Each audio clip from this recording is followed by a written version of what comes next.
Hi everyone, this is Dr. Hatami. In this video, we're going to talk about the blood, what it is, and how it functions. We all know that blood is a very important fluid in our body, but what is the exact function of the blood? Let's go over the blood functions at first. So, the blood function can be divided into three general categories: transportation, protection, and regulation. What is the exact function of the blood as a transportation job? So the blood can transport oxygen.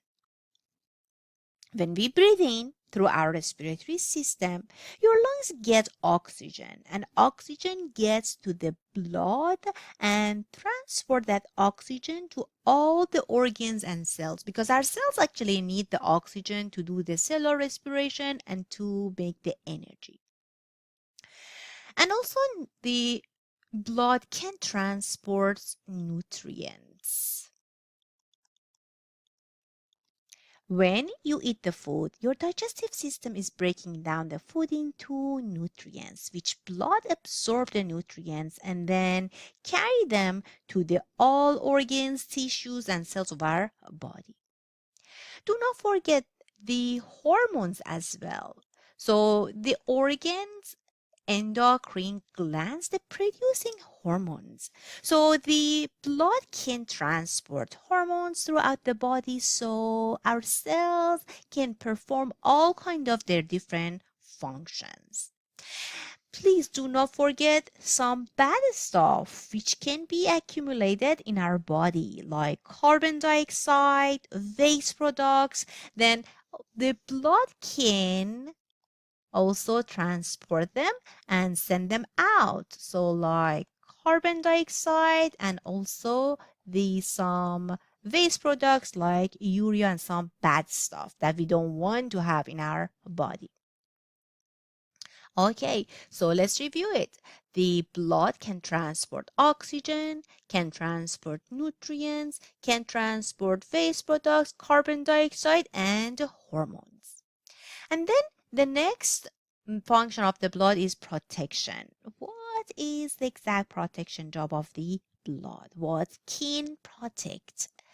Okay, so blood can protect against pathogens and fight microorganisms or infections. But how the blood can do this job? Because in our blood we have our white blood cells, which white blood cells are part of our immune system.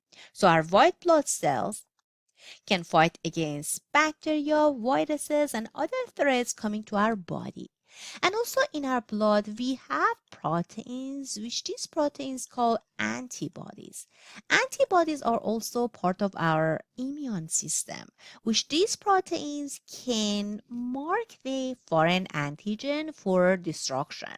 So these are also going to be helpful for protecting our body against some like microbes, bacteria, and pathogens. And also do not forget the we can form clot whenever a blood vessel break.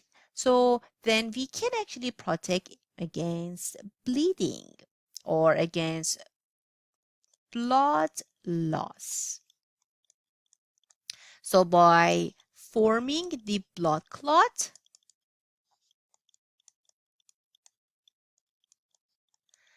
we can be protected against fluid loss. Okay, so let's review it one more time. And now you have this. Blood can protect against invasion by pathogen, microbes, the viruses, because we have white blood cells, which white blood cells are phagocytic cells. So they can engulf the microbes and bring them down and destroy them. And also we talked about the antibodies, which antibodies also can disable pathogens or mark them for destruction. And also we talked about how the blood can form clots and protect against fluid loss. And also the next function of the blood is regulation. what the blood can regulate. So blood can regulate our body temperature. How the blood can control the body temperature? Blood can absorb the heat. Can absorb the heat from some active organs like muscles, and then they can move heat around and then control the body temperature. And also blood, in our blood we have plasma proteins, which those plasma protein is regulating our body's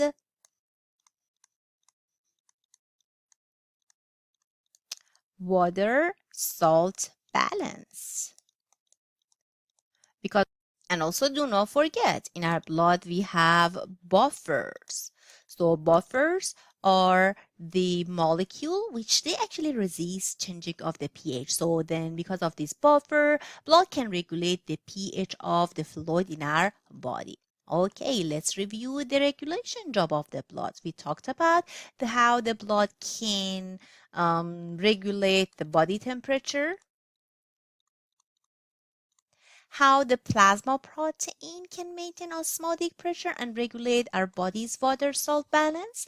And also because of the waters, the blood can regulate the pH and keeping it at a constant range like 7.4.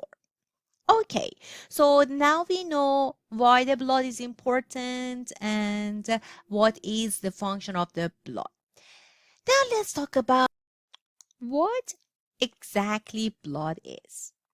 So, do you remember when we talked about the connective tissue? We divided our connective tissue to the fibrous connective tissue, like fat tissue, like tendon, like ligaments, and also supporting connective tissue like bone and cartilage, and also fluid connective tissue. So, as you can see, blood is a fluid connective tissue, but it's not a like regular fluid. That fluid is viscous, and then like the other connective tissue, we have to define cells and extracellular matrix for the blood. So extracellular matrix, it means the stuff can be found around the cells. So how we can separate our blood composition and see what are these cells and what is the extracellular matrix.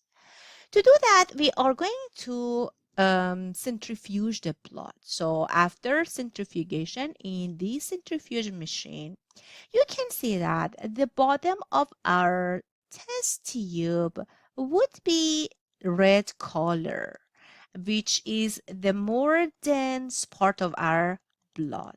So then we can see like around 45% of our whole blood, it's this red color part. Okay, and then the top part, you can find less dense part of our blood, which is like an amber color or yellow color, and it's liquid. So that part would be the 50% of our, 55% of our blood. But what is this red part? Actually, this red part would be our red blood cells, which is called also as erythrocytes. And then the yellow part, which is the liquid part, would be the plasma, which is 55% of the blood. And but can you see that these thin whitish layer between these two, red and yellow, that would be the called as buffy coat, which this buffy coat would be like less than 1% of the blood. But what is the buffy coat? Buffy coat is composed of the white blood cells and platelets. So as you can see, we divided our blood into the extracellular matrix, which is this the liquid part of the blood, and then the cells, which can be red blood cells, white blood cells, and platelets. But in reality, platelets are not a cell or a real cell because these are the tiny fragments of another cells. So that's the reason instead of calling them as cell, we can divide our blood composition into the plasma, which would be the extracellular matrix of our blood, and formed elements. So the form elements are white blood cells, platelets, and red blood cells. And plasma is just this liquid part would be found like around these cells.